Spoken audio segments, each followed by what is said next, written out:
ஆண்டவர் இயேசுவை நீங்களும் நான் நினைக்க வேண்டும். ஏனென்றால் அந்த ஒரு உறவு என்றென்றும் என்னோடு உங்களோடு நிரந்தரமாயிருக்கும்.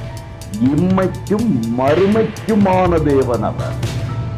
அவர் ஒருவரே நம்மை ரட்சித்த தேவன். கிறிஸ்துவுக்கு நேசமானவர்களே, உங்களை மனதார வாழ்த்துகிறேன்.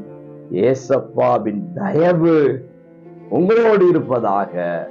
பிரசங்கி 12:3 ஏந்திரம் அரைக்கிறவர்கள் கொஞ்சமானதினால் ஓய்ந்து, இவங்க எனக்கு இருக்கிறாங்க, இவங்க எனக்கா கிரியை செய்யறாங்க, இவங்களுக்கு நான் சம்பளம் கொடுக்கிறேன், இவர்கள் எனக்காக பணி செய்கிறார்கள் என்று சொல்லி யாரை நீங்கள் நம்புகிறீர்களோ, யாரெல்லாம் உங்களுக்காக நிற்பார்கள் என்று நம்புகிறீர்களோ அவர்கள் கொஞ்சமாவார்களா?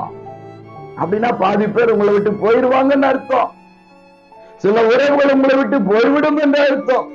சில நட்பு வட்டாரங்கள் உங்களை விட்டு போய்விடும் என்று அர்த்தம். சில ஆசீர்வாதங்கள் உங்களை விட்டு போய்விடும் என்று அர்த்தம். இப்படிப்பட்ட காலங்கள் வருமாம்.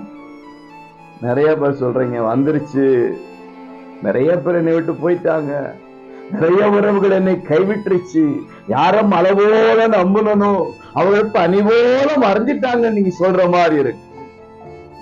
இதெல்லாம் நடக்கும். இப்படிப்பட்ட காலங்கள் வருவதற்கு முன்பு சிருஷ்டிகரை ஆண்டவர் இயேசுவை நீங்களும் நான் நினைக்க வேண்டும். ஏனென்றால் அந்த ஒரு உறவு என்றென்றும் என்னோடு உங்களோடு நிரந்தரமாயிருக்கும்.